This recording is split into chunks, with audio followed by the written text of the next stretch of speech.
culture of narcissism. It's probably some kind of copyright infringement. Well, you won't know until you test the limits of it. So we're going to do that. That's how we're kind of edgy. That's how we roll. We're so edgy. We don't even care. Not like those people who say they don't care. We actually don't care. We actually paid for the license to use the music that we use. So we obviously do care. Yeah, we do care. Kind of litigation averse. Anyway, so this collection may contain materials, items, or language which researchers may find offensive and objectionable. Researchers with questions or concerns should contact the department at info@bungacast.com.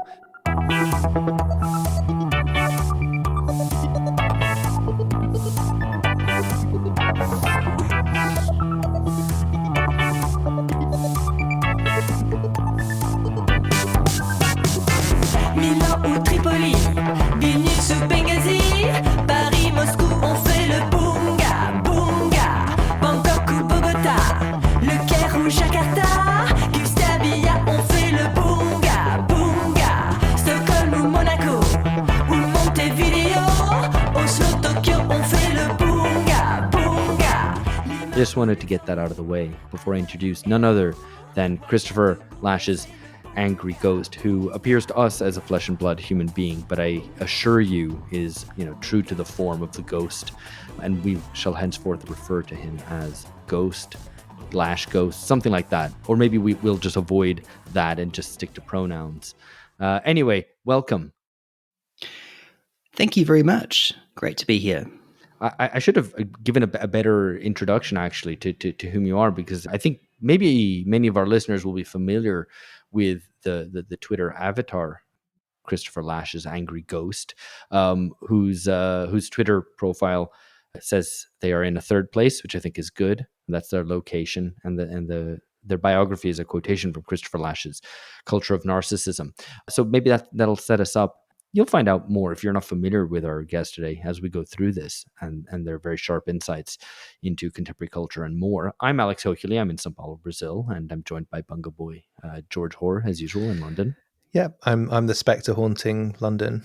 Maybe, maybe not. No, I'm not a ghost. It's a lot of ground to cover. I don't identify as a ghost. Yes, you aspire to flesh your beings. Easy. Yeah. Anyway, so the thing I started this episode with was taken from the Christopher Lash Papers archive at the University of Rochester, New York, which has this absurd disclaimer saying, some of this stuff might be offensive or objectionable. And, if you need your hand held through this, talk to one of the librarians. So, we Ghost and I kind of talked about that earlier and found it absurd.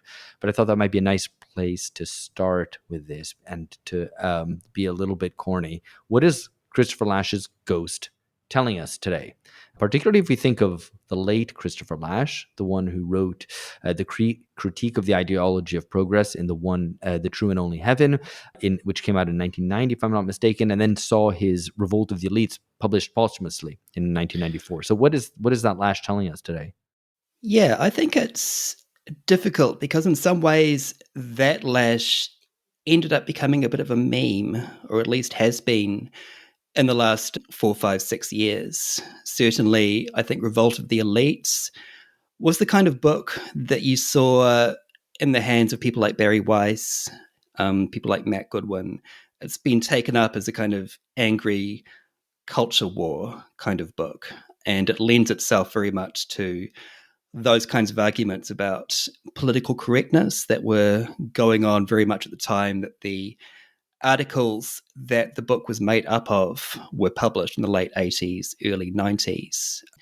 There's a chapter in there on academic pseudo-radicalism that I think spoke very interestingly to people who were part of the so-called anti-woke movement, really, in the late 2010s, early 2020s.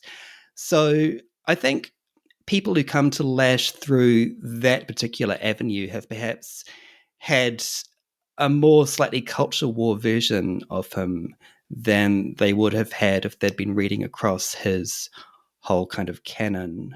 So that's, as good as that book is, I think that's one of the drawbacks really to kind of focusing purely on that version of Lash. So I think he ended up having words like prescient used to describe him. So he became very much a weapon of contemporary culture war, very much a kind of source of pithy paragraphs, sentences which it could be wielded in the form of a quote tweet or a short snippet. And that, I think, does a fair bit of disservice to a much more fluid, nuanced, and extraordinarily knowledgeable thinker to be reduced in that kind of way. So I'd be keen to say that if people want to engage with Lasch, you've got to engage with far more than just that one book. There's a huge amount of information to get through. I thought one of the examples of Lasch reductionism, that's good actually. Lasch reductionism, not class reductionism, just to be clear. Lasch reductionism was Lana Del Rey in an interview saying, yeah, we got to do something about narcissism. There's too many narcissists about, and clearly had been listening, I assume, to Red Scare and their own way of bringing Lasch to a bigger audience. But, stuff gets kind of reduced and crudified along the way, the more ears and mouths it passes through. And then it ends up with Lana Del Rey going, we got to get rid of these narcissists. They're everywhere. Yeah, I mean, that's a nice image of thoughts passing through ears and mouths and going through other ears and mouths. I remember listening to Revolt of the Elites during the pandemic, on my government mandated walk here in the UK. But I did want to ask Mr. Ghost. I think I'll be formal and respectful. A question just relating to that, that thing that Alex started with at the top, that some people might find some things that Lasch says offensive and objectionable. Like what are these things that I mean, is this just related to that taking a more culturally conservative position in the culture wars, or is there, I mean, what is this kind of the content of this angry ghost that people are gonna kind of run away from, or gonna be quote unquote triggered by? Because I think we've talked about Lasch before on this podcast a little bit, but maybe for people who aren't familiar with him, who's afraid of Christopher Lasch? Yeah, I think part of the reason for that is he's always been a critic of the left from within the left, and that's right from the very beginnings of his academic publishing. So he's always been someone who has been a fairly uncomfortable figure for those who wanted consensus. He's always been someone who's wanted to point out contradictions, problems, but not, I would say, from a purely negative or critical or carping position. He always had very strong and authentic left-wing commitments, and it was mostly about wanting to make sure the left movement didn't make the same sort of mistakes he kept seeing them make. And I think that was a large part of his frustration across his lifetime, was watching the same things happening over and over and over again. The same kinds of self-defeating behavior from left-wing groups, the same emphasis on rhetoric and grand gestures over material projects. And I think that was a large part of it. But I think there's also a great deal of discord within that left movement, so many different ways in which it fragmented in the late 60s over nascent identity politics, race, gender, sexuality. All of these things came to a head in that period, and I think there was a great deal of falling out. And Lasch found himself wanting to say certain things to hold that group together, but at the same time, I think it was taken in perhaps the wrong way. So there were some fairly fractious episodes that Lasch found himself in, particularly with feminists in the 1970s. There's a really interesting interview that another podcast, Van Vlog, has done, where they talk in quite a lot of detail around a particular episode in the mid-70s that Lasch was involved in there. So I think that's part of why Lasch is a figure who has attracted a fair bit of opprobrium, because he was critical, but he's also someone who has been open for appropriation, I think, by the right as well, because he makes so many good critiques of the left. And I think the right, in its opportunistic way, has really wanted to focus on those things and kind of snip at them as ways of attacking the left. So again, he's someone who has been used in that way, and perhaps in some ways sullied in certain people's eyes as a result of that. Yeah, I mean, it does. We're going to come on to this, but way, then we're going to come on to it kind of through a good part of this episode, but just to kind of make note of it already, the way that the right has, been in the ascendancy now for the past couple of years is, I think, the way that is wielded is often through kind of culture war, right? And that's not to say that the left is somehow only the victim of culture war or something like that. No, in many respects, it's the initiator of it and has been since the 1960s. But nevertheless, what the right is doing in its kind of nationalist and populist guise is often mobilizing kind of cultural themes, trying to rewrite history rather than in some ways respond to demands for popular representation in a more thoroughgoing way. And the kind of, I guess that's where the connection where Lasch comes from. And maybe, if we were asking Christopher Lasch's ghost, if we were genuinely asking a kind of Christopher Lasch in the grave, what he would observe at the moment, I wonder whether he wouldn't think like, wow, they've kind of taken my ideas and instrumentalized them in a way almost beyond recognition, but they've instrumentalized them as a way of just merely critiquing the left in the service of a right, which is in some ways responding to popular demands, but not delivering on them. Yeah, I think there's a certain irony in the fact that the right has recently found itself taking a victim perspective. It sees itself as being a victim of various overwhelming forces beyond its control. If you look at the right-wing kind of meme sphere, the figure of the Longhouse, for instance, has emerged. This kind of idea of the Well, devilish. spell that out for those who aren't familiar, actually. LONGHO.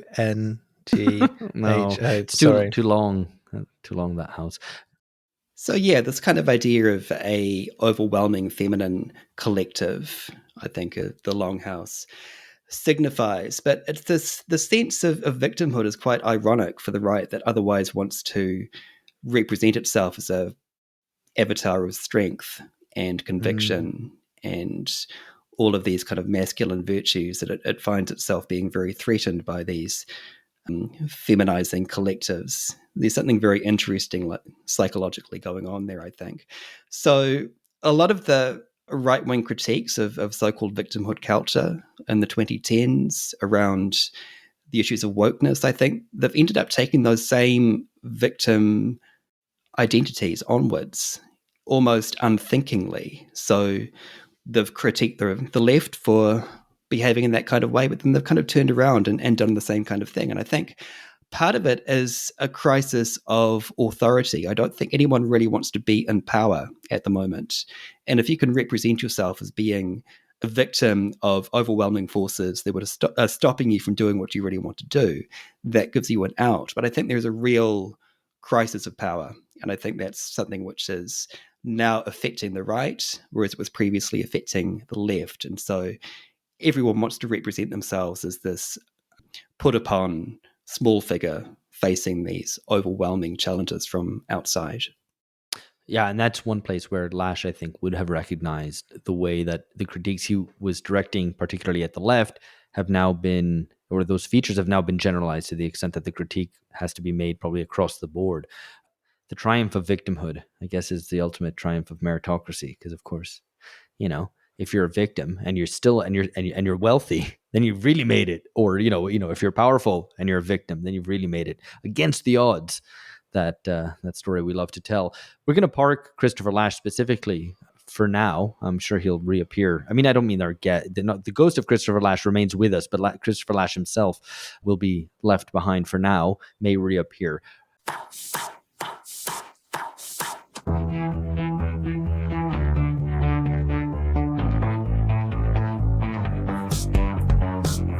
Now we need to turn to a topic which some will be delighted to hear that we're talking about. Others might find that they're groaning at it, but it's here and we have to do it. It's the professional managerial class, otherwise known as the PMC. You only if you know it as the PMC without any further explanations, then you yourself are a PMC most likely. That's the best definition that one can give of it. Did JD Vance kill the PMC? That's what we want to discuss. Do you want to already answer? Do you want to answer that, or do because I was going to maybe work our way through this to take us back to Barbara Ehrenreich, who coined the term back in 1977, and then kind of returned to it in 2013, and try to explore some of the questions that she raises in her understanding of the PMC before we turn to our own critique and indeed looking at the contemporary scene and what has happened to the PMC. Short answer, yes and no. So I guess you're kind of thinking, did he kill the Pope?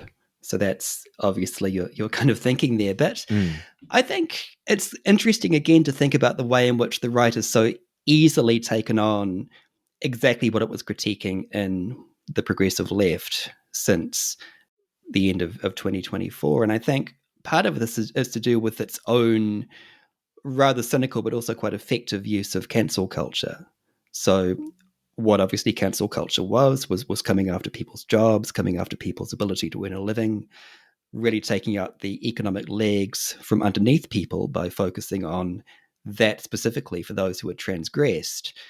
And I think what's going on with Doge and the attempts to defund the administrative state are very much cancel culture at scale. So there's this idea that we can once and for all take out the legs from underneath the PMC by taking away their jobs and taking away these large federal bureaucracies. And this version, I think, which is vernacularized as the longhouse, but that's how the federal government is now kind of seen.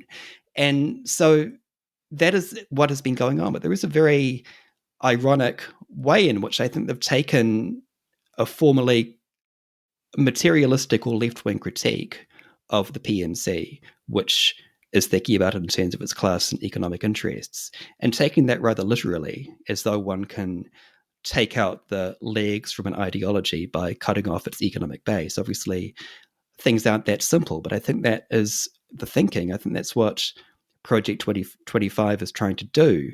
But in a way, it's almost a tragic and fundamental misreading of the situation, and it's another one of these ironic things in which the right ends up mirroring what it critiques in the left by making what to me seems like a very naive piece of economic determinist argument and basing policy on it.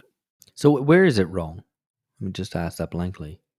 Well, I don't think that what people isolate as the PMC is necessarily a class in the economic sense or a particular series of people in a particular series of workplaces. I think it's much more a worldview or a mentality or even a personality type.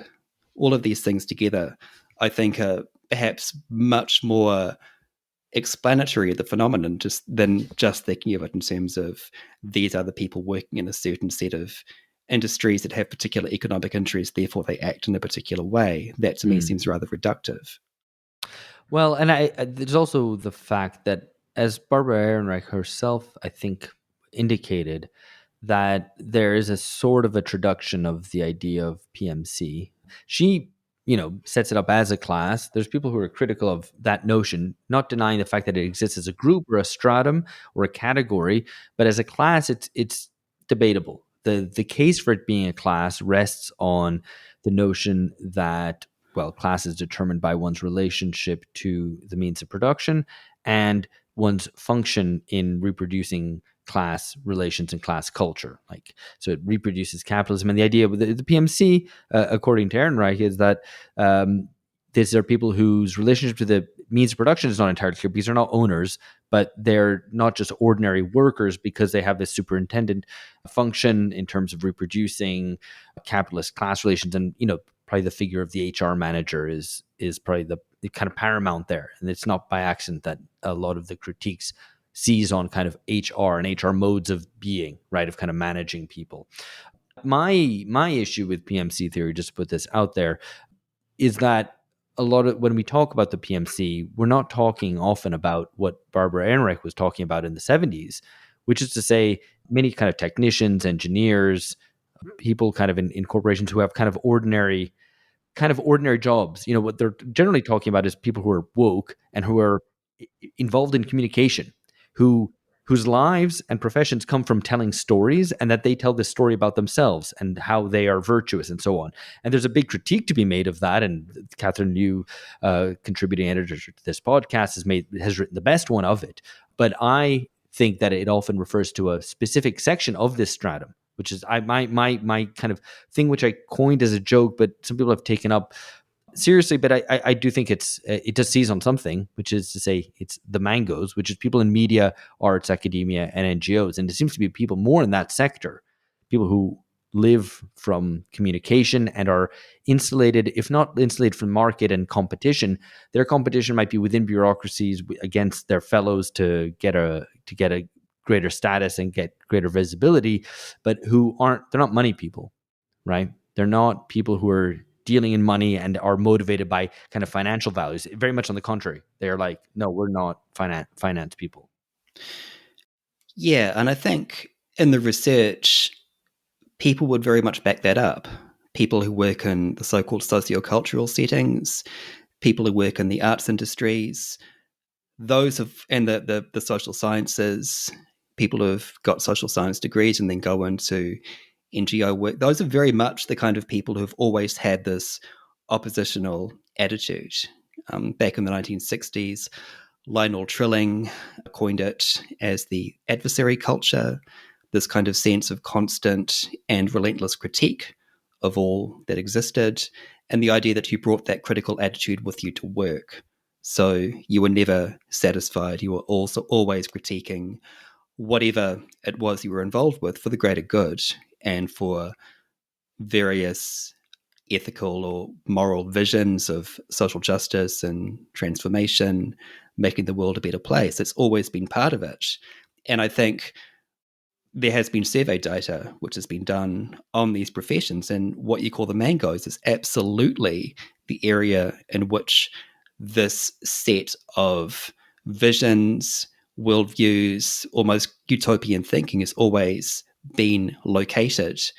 But I think what's interesting about the woke period, we can discuss whether it's over or not, or whether it still persists in some kind of way. But that period between about 2012 and I'd say about 2021, I don't think it persisted as long as the Trump government, I think, was already waning after the pandemic, was that the viewpoints of that small group of people, very ardent as they were, got generalized to a much larger group of people. And that was the phenomenon that people subsequently got interested in. And, for people who are the anti-woke position or others on the right were terrified by. It was the specter of this adversary culture becoming generalized across a much wider population.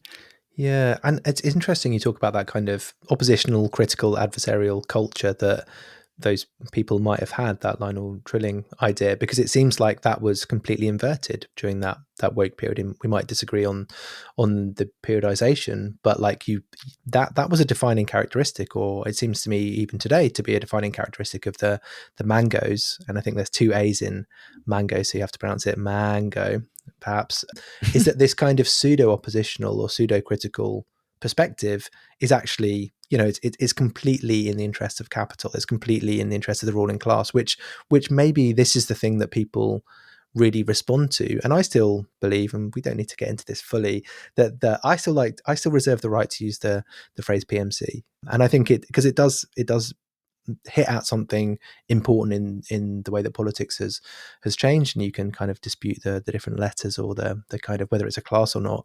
But I think it seems that has become inverted, that Trilling idea of that oppositional adversarial critical culture, because now it's pseudo oppositional in defense of the status quo. I think that is important. So I find this interesting because I don't think it's, particularly taking wokeness, right? Wokeness isn't a direct assertion of ruling class interest, right? Like, it doesn't need that. But the ruling class has adopted it as a means of legitimation, but it's not like the ruling class was always woke and then the PMC comes along and articulates it for the ruling class. It's something which is, it's an expression of perhaps the class interests or some of the kind of status interests of PMC people, or particularly people in the kind of communicative realm, as a way of distinguishing themselves and maintaining their status, which then gets used by the ruling class to kind of go, oh yeah, actually we're, us corporate, Lockheed Martin, rainbow flag, et cetera, everybody knows the memes by this stage of affairs. So yeah, it's kind of what is the ostensible oppositional stance of the PMC. And Ehrenreich writes about this in the 70s, and then she kind of returns to it in 2013 to kind of reflect on it. And she wants to kind of ask whether, what would be an oppositional stance of the PMC would be to challenge the kind of money values of the ruling class, the focus on profit, competition, etc., and have something else instead. And on face value, the PMC does that because it kind of goes, no, we're interested in social justice, inclusion, etc., not just in pure acquisition. Yeah, it's a matter of how those values then get transferred into policy and how useful some of this critique can actually be within organizations. Because I think that critical perspective and that sense of constantly being unsatiated in some kind of way lends itself quite interestingly to moments of organizational transformation. So that attitude, that sense of critique can be taken up very much in moments of organizational restructuring. We'll see that very much in universities over the past 5 or 10 years. You can think about the ways in which the decolonizing the curriculum movement was perhaps a way of downsizing in the humanities, or at least focusing on a more kind of instrumental understanding of what academia could do, getting rid of that idea of the useless antiquarian and focusing much more on contemporary challenges, which very much kind of focuses on institutional mission. So I think the adversary culture is not something which is accidental. I think it is actually a very important part of contemporary capitalism and contemporary organizational culture, because it's a way of engaging a workforce in a critical kind of way for periods in which there is a need for some form of creative destruction. And I think that is possibly what was going on in the 2010s. There was a need for challenge, there was a need for restructuring, a need for creative destruction. Those energies could be harnessed in a productive way. How does that sit with the idea that, effectively the emphasis on consensus, we're all in this together? Do you think that just pertains to an earlier period, to like the 2000s, and then in the 2010s, you get something more adversarial? Or are these things happening at the same time in different places? Yeah, I think there was a sense in which that language of being all in it together was over fairly quickly. And this sense in which various groups needed to struggle agonistically against each other, agonistically against the state, against institutions, against injustice, became very much operationalized in that period. So the sense of consensus, I think, went away fairly quickly.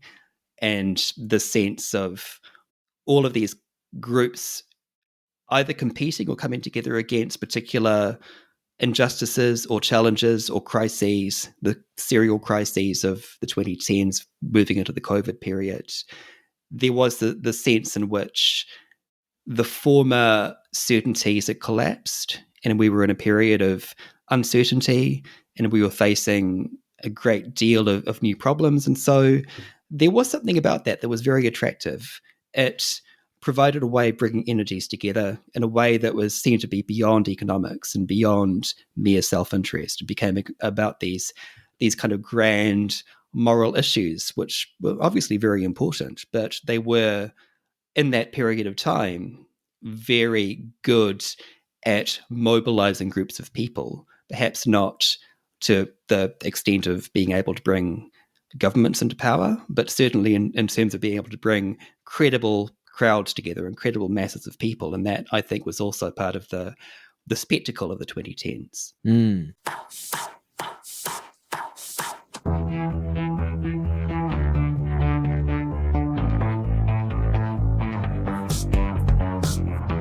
So I want to move on. We're still kind of on the PMC topic, but kind of to refer back to Barbara Ehrenreich's essay in 2013, which is linked in the show notes. And I think we've actually done an episode on it, but this will already have been maybe 5 years ago or so.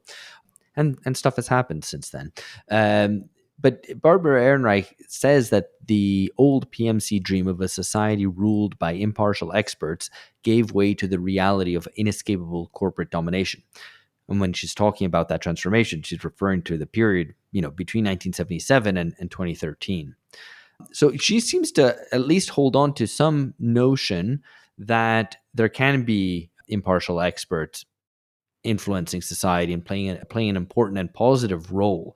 She asks, in association with that, who will uphold PMC values of reason? Specifically, is there any way to salvage the dream of reason, or at least the idea of a society in which reasonableness can occasionally prevail? And to salvage that from the accretion of elitism it acquired from the PMC.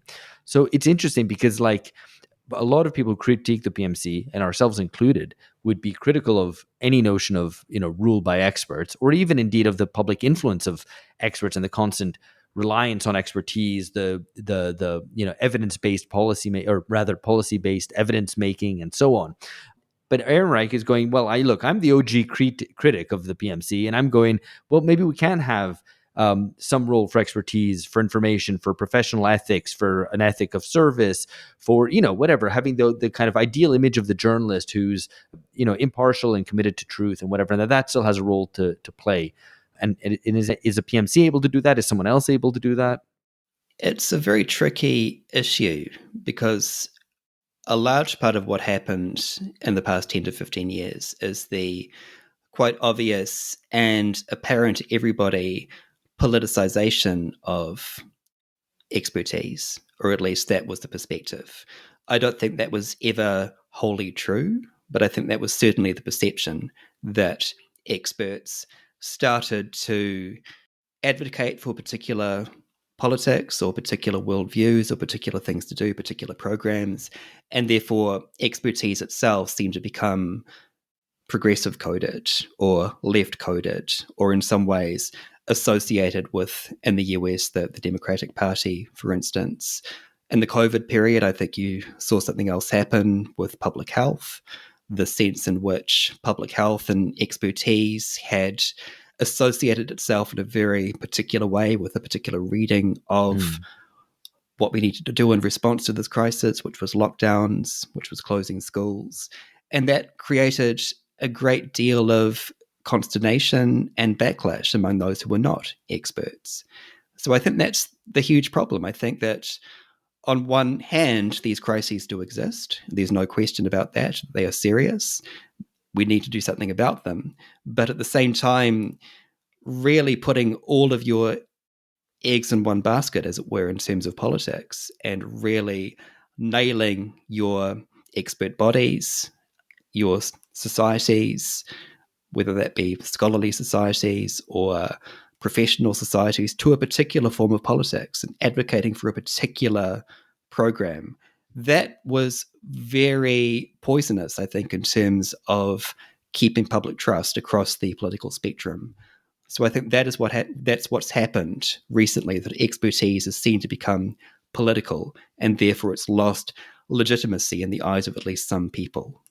No, I think that's a good a good way to put it. I'd maybe add to that the sort of expertise that we're presented with is far less than when perhaps the Ehrenreichs were writing their original essay, a kind of production expertise, the expertise of the engineer, which is like, yeah, can you produce more things? Can you improve the production process? If so, then you are an expert, and there is objectively a way to kind of quantify your expertise, to now a sort of social expertise, where it's like, oh, we're actually experts in knowing how you should live your life, and or in how to do politics well, how to get the best outcomes. And you could link this to the kind of hollowing out of democratic representative politics, where instead of having the people as expert, you can have some people who have some good qualifications and can tell people how to live their lives. But I do think that kind of the material basis of what expertise is has changed a little bit, and for the worse, because it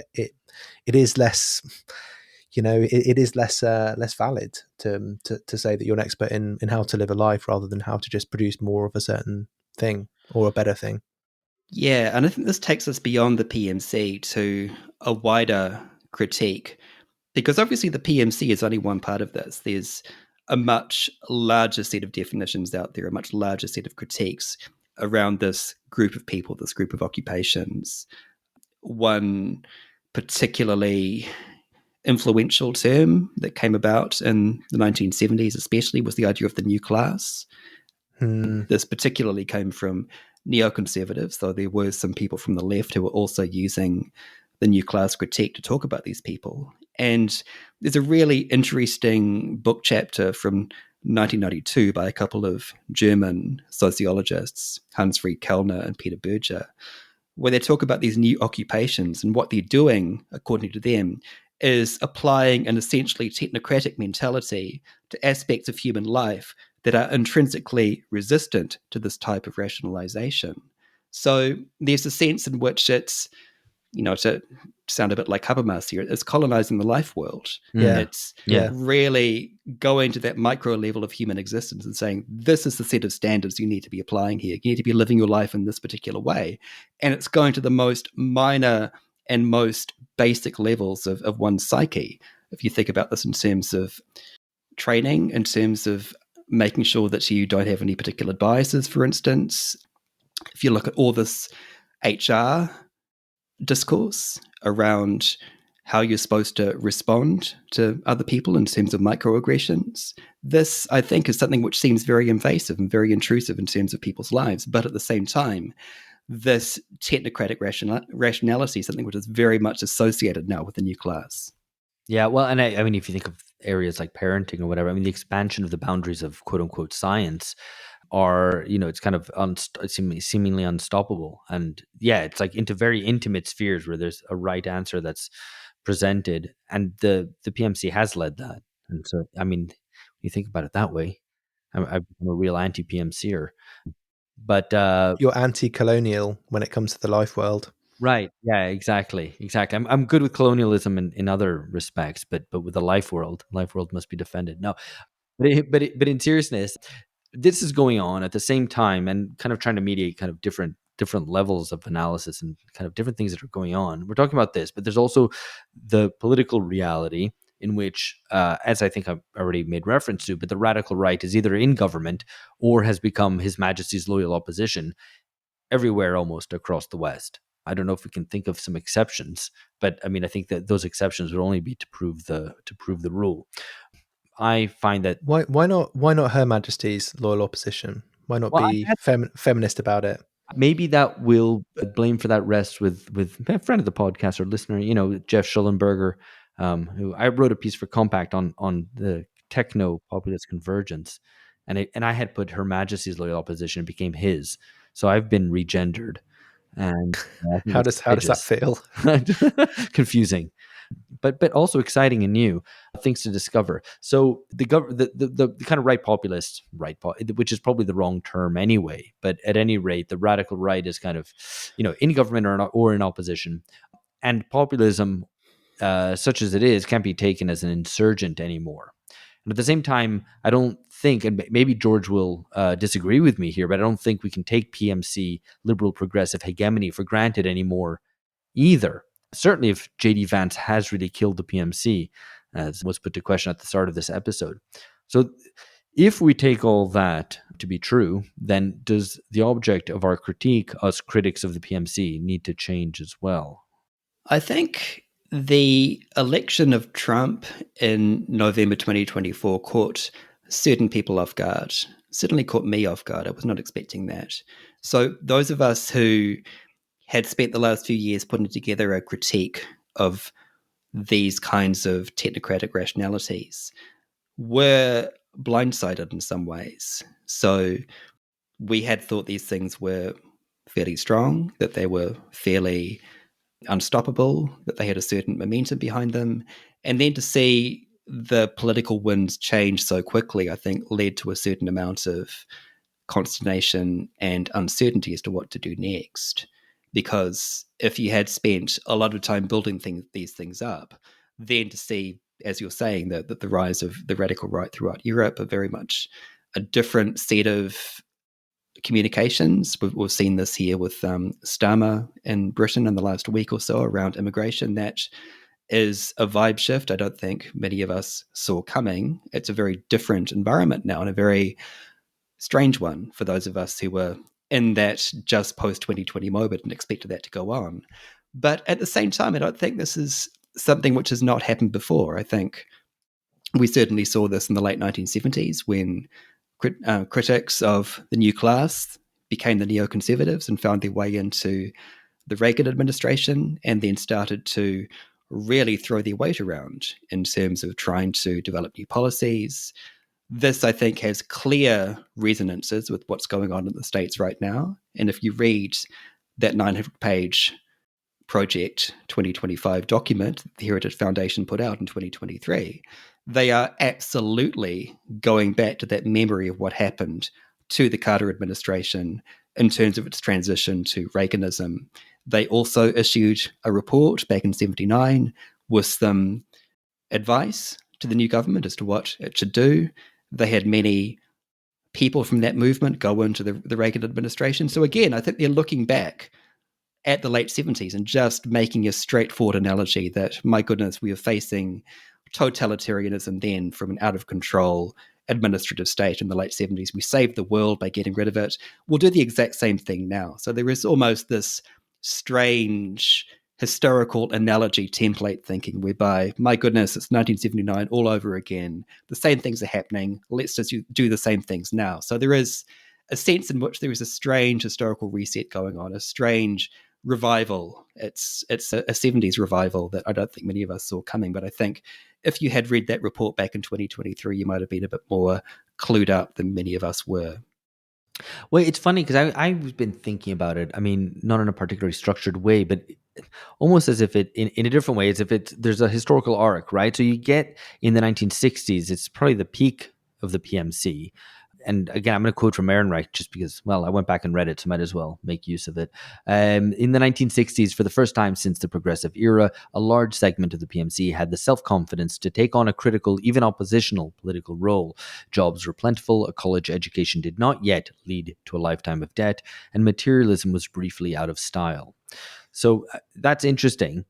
Obviously, what we're living through today is the PMC, maybe not at its trough, but at a moment of being under severe pressure, being split apart as Ehrenreich already noted in 2013, where you have an upper section of it which is going into kind of higher managerial position, maybe being paid in stock options, effectively entering the class of owners, or at the very least having enough authority and responsibility to be heading up the big organizations and so on. And then a large rest of the class which is very downwardly mobile and being proletarianized and probably lacking the self-confidence to take on that critical oppositional role and kind of maybe lashing out, no pun intended, to kind of try to maintain certain elements of status. And then, obviously you see the politics that gets leveraged into on the left, particularly around housing, around university debt and so on. So maybe rather than living through a 1970s moment, it's something else that we're kind of living through the end of the 1960s or the period inaugurated in the 1960s. And I know we were going to discuss this anyway, but more in terms of ideas. But it struck me that maybe we can chart this in terms of the PMC itself, and especially with automation, artificial intelligence, and so on, challenging a lot of these roles, even stuff which you thought was previously unautomizable, stuff like professions in the law, right? Legal professions, lawyers, and so on. That we're really kind of at the end of a historical period in which the PMC had a very important role in society and economy. Perhaps we shouldn't think of the PMC so much as people, as procedures, as ways of thinking, as ways of making policy, as forms.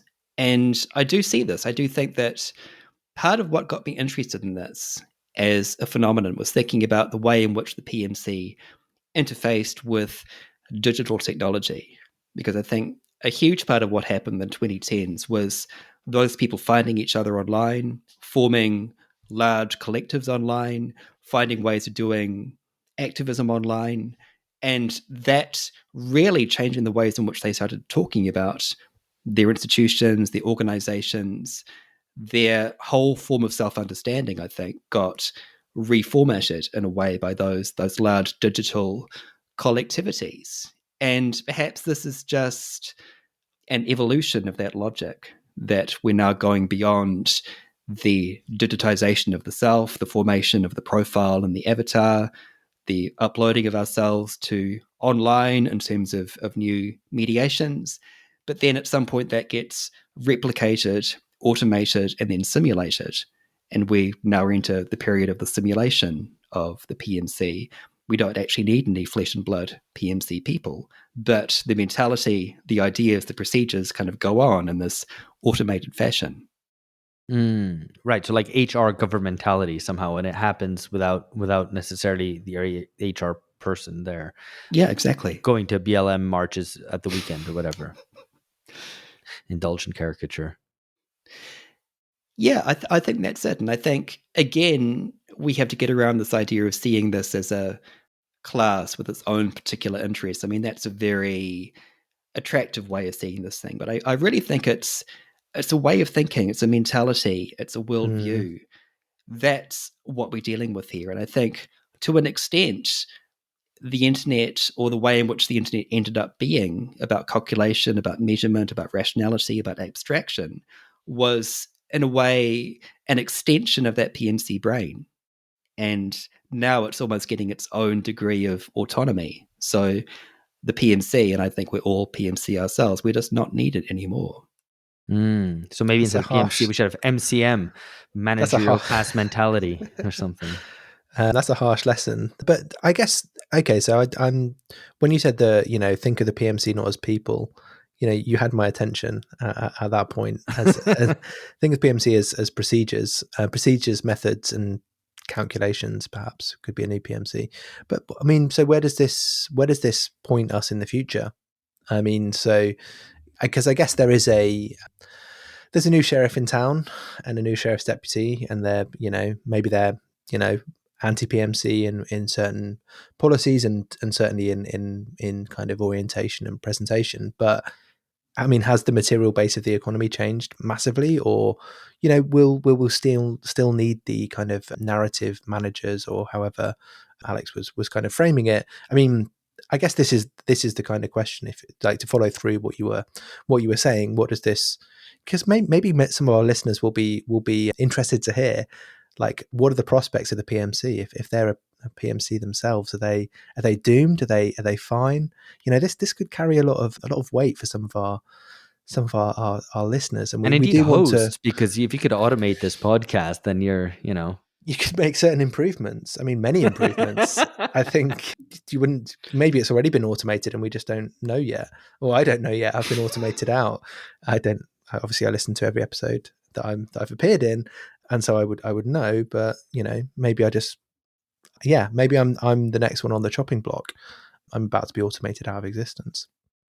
That is it. I think we're in a moment of complete uncertainty as to what happens next. But I think there is this enormously anti-human, I want to say mentality, but I think that in a way almost kind of anthropomorphizes what I'm talking about. It's more kind of logic that we want to do away with people. We want to do away with bodies and employment and all of that kind of cringeworthy materialistic things, and kind of upload ourselves to a much more ephemeral existence. And I think, to a large extent, I'm skeptical of AI. I think it's a series of scams, basically, but it's a huge amount of capital being poured into it. And there is a lot of trajectory, I think, which is already kind of mapped out in front of us, whether it's a scam or not. This is going to happen. It's going to be rolled out into schools. You see this when you use your own tools online. You see the extent to which AI is now starting to colonize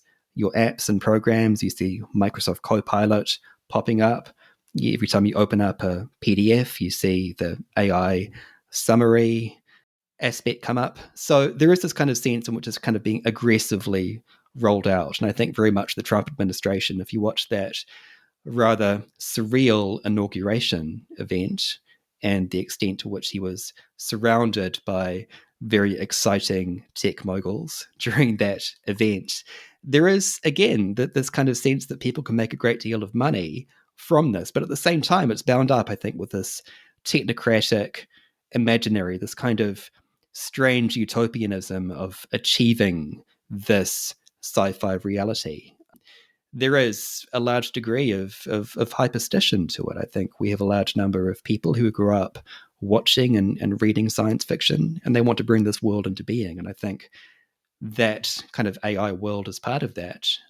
But it also, if we kind of get back to what we were talking about before we started recording around this sense of nihilism, which is also curdling in the world, I think there is an extent to which the right perhaps wants to kick the PMC while it's down. And part of it is getting rid of that sense of the overwhelming HR person, or that kind of sense of surveillance from a person, and replace it with a process. There is this kind of hard-nosed sense of business acumen, which is also segueing into a form of sadism. So I think those two things work together. Hello friends, you've reached the end of a sample from an episode only available to subscribers. We put out 2 episodes a month for free. For access to the rest in its entirety, please join us at patreon.com/bungacast. For $7 a month, subscribers receive original, exclusive episodes with the entirety of the BungaCast cast. That's George Hoare, myself Alex Hochuli, and our contributing editors, Philip Cunliffe, Amber Lee Frost, Catherine Liu, Lee Jones, Alex Gurevich, and Lee Phillips. We've got extended interviews with guests, episodes on current affairs, and original episodes on theory, history, and culture, so as to understand the crises of our times. We also have the BungaCast Reading Club, where Phil, George, and myself present the key books and essays necessary for understanding the world today, how we got here, and where we might be going. Subscribers also get a digital subscription to Damage magazine, with whom we're partnered, and you can find all this info at patreon.com/bungacast. We do hope you'll join us. These are turbulent times, and ideologically confused ones as well. What we try to do is find political clarity, to move beyond the decadent age of Bunga Bunga. De A ou pas se taire.